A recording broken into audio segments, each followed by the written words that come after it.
Today, I want to talk about how to be really just in general in life, but even more specifically to distill it down into your cancer journey, right? I think that we're taught at a very young age in school and in life to listen, follow directions, and ask as little questions as possible because if you're listening, you'll be told and you won't need to ask. While I can appreciate that about 25% of the time, I think that the other percentage of the time, we need to be asking questions. I'm a big fan of critical thinking, and I'm not using it as the buzz term or buzzwords, that it's being, politicized and polarized in the media as of late. Critical thinking is a skill. And more, I'm realizing that not many people possess that skill, and not many people are actually given the tools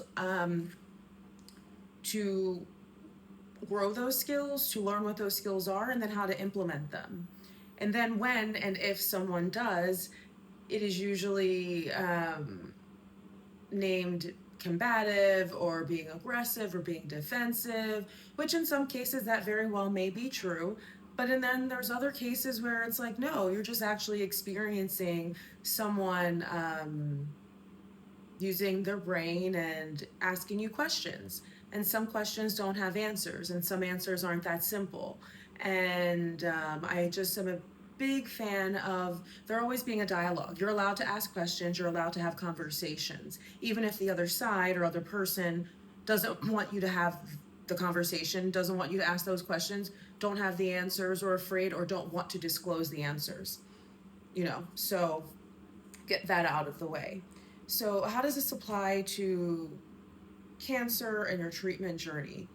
And again, all of this is from me and my experience. If it vibes with you, great. If it doesn't, great. I don't care. I'm here to share mine, and that's it. So, got that out of the way. So, for me, I think it's extremely important that everyone ask questions until they understand. And if there's something you can't understand, and you've had several people who are accredited to explain it to you, and if they cannot explain it in a way that you can understand it, then you need to keep digging. And then if something truly doesn't make sense, then you don't need anyone to gaslight you into making it make sense. You need to take away that it doesn't make sense and then ask yourself why it doesn't make sense. And then from there, choose your choice. Make your decision based on that. Don't make decisions based on things that you have not read about, you have not learned about, and you have not spoken to multiple people about. Research and looking into things is not Instagram. It is not reading a few pages that were published by the same people that are benefiting from you taking it. Um, it's talking to different people, looking at different sources, and looking at all sides of everything. So that way you have a 360 view of what you're trying to decide, and then feel what is right in your body and choose that for yourself. So for me, a lot of the beginning processes of cancer, when you hear those words, it's a lot of fear, right? Because in that instance, you realize, oh, I'm not going to live forever. Even though we already knew that death, your mortality, was well into the future. We're talking decades. My mind, I'm going to live to be 125. At the time I was 38, now I'm 40. I have a full runway ahead of me. And that comes into sharp focus when someone sits in front of you and says cancer, and then they say a stage 3, aggressive, and you're like, okay, how do we fix it? And fix it, right? Like, fix it would mean there's a cure, there's a healing, it's over, right? Like, You break an arm, we can fix it. We put a cast on, it fuses back together. You eat your nutrients dense foods, you're careful, it will be strong, and you're essentially healed, right? And then for some reason, cancer is just not that way, right? We have really very little understanding of how it happens, right? There are a lot of things out there, where some people think cancer is a parasite, it's fed by sugar.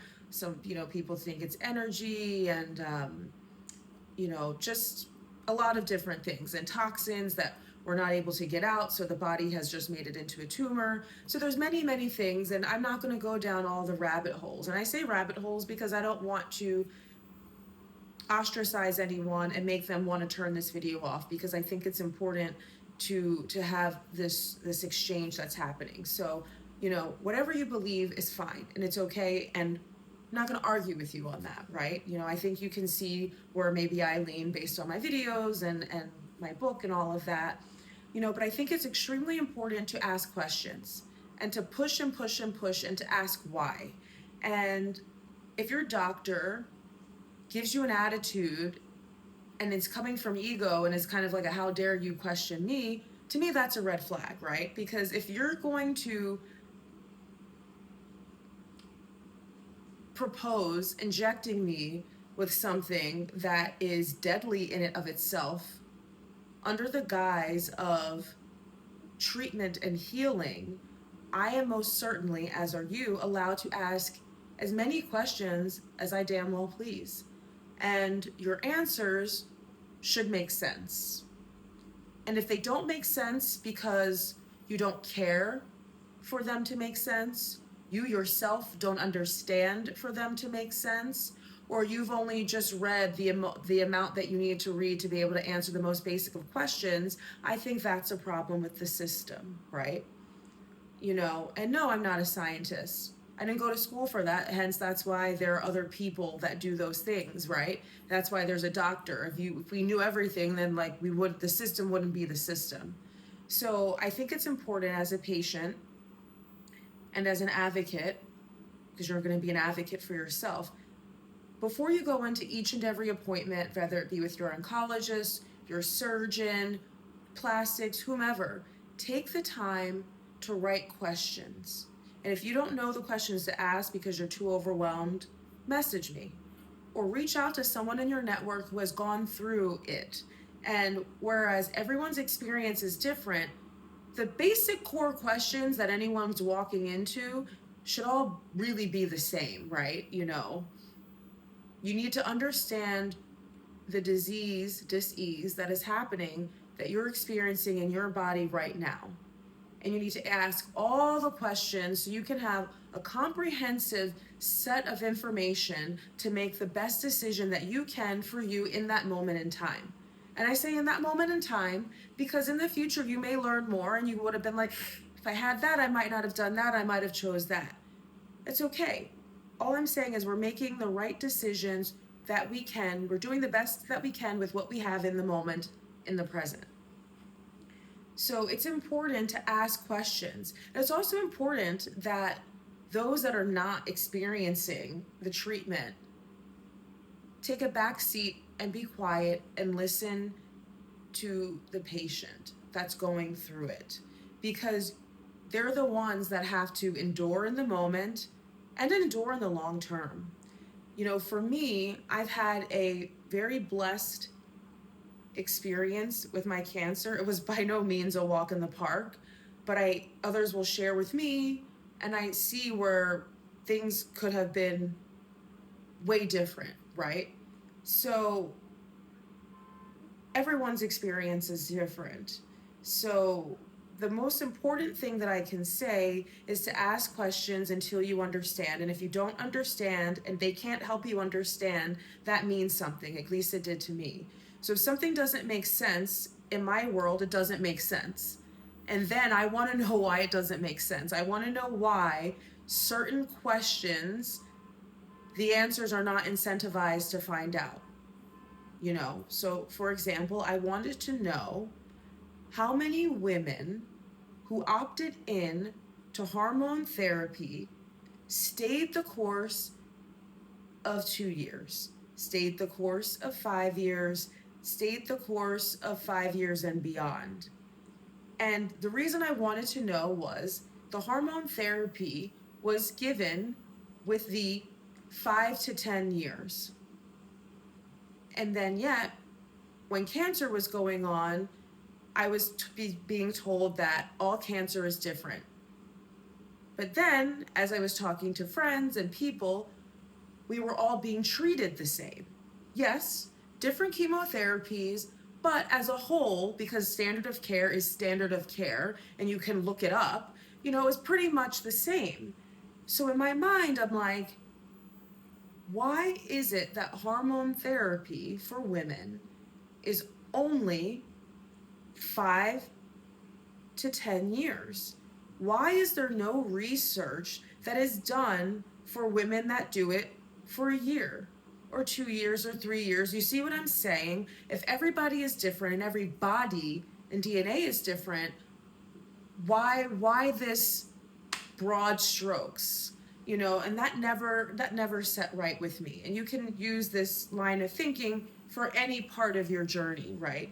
And for me, it might be because that was the most disturbing part of aside from the chemo, for me, radiation, for some reason, I guess because I had been through the worst of it all, that was the least invasive and the least, that I could physically see the damage that it was doing. So I sit with that for a second. So for me, like, just the biggest takeaways out of all of this, especially coming out, and I finished chemo in March of 24, had my final reconstruction this past June of 25.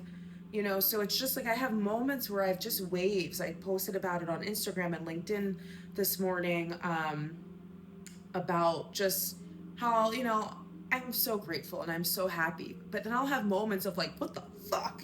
And like just anger, and not necessarily anger, but like, yeah, anger. Like, why aren't there more answers to my questions, right? And why am I looked at like I'm being difficult for asking the questions? To me, that's crazy. So my biggest takeaway would just be to ask questions until you understand. And if someone's really good at their job, they should be able to get you to a point where you can understand it, right? I always say you never truly know something until you can teach it back to someone. So and I understand not all doctors are teachers, but I think that if someone's doing something long enough, they should be able to get you on a page of understanding so you can, make the choice that's right for you.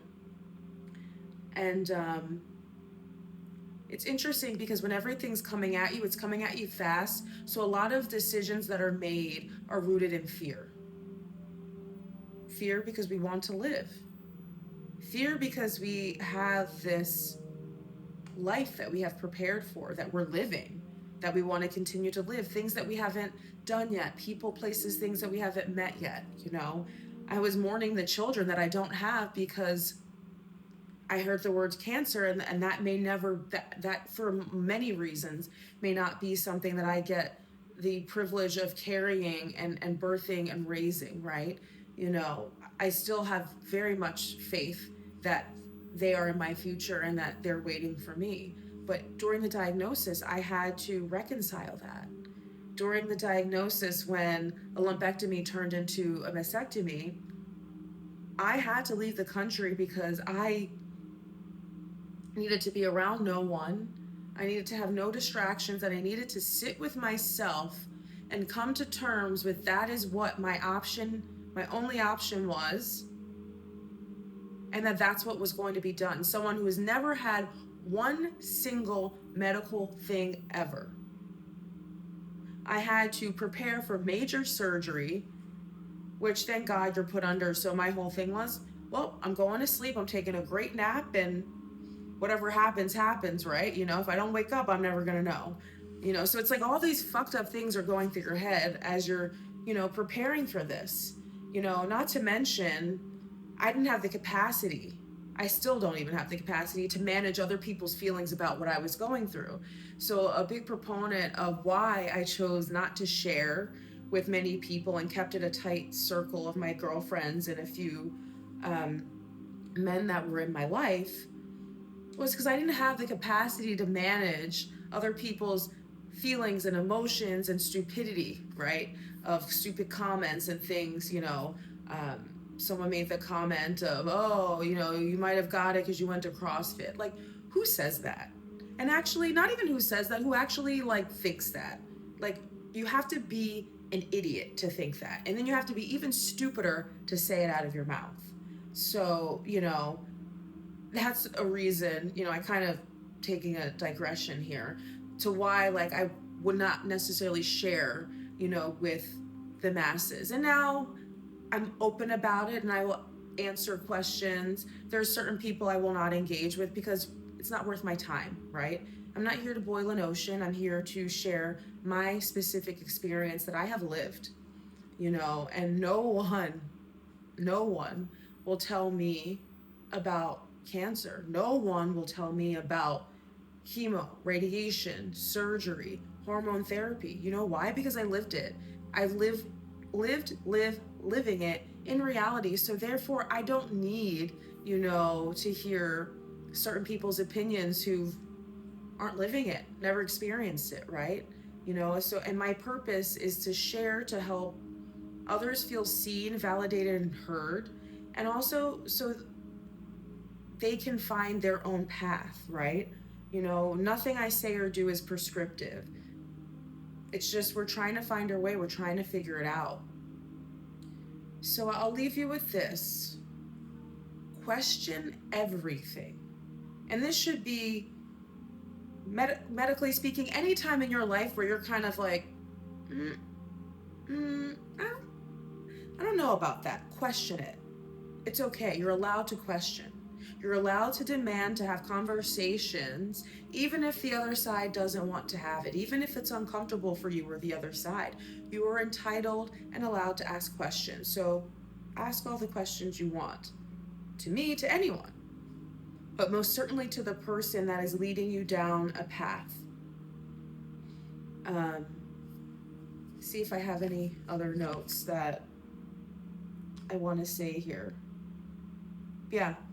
The last thing I would say, question everything until you understand it.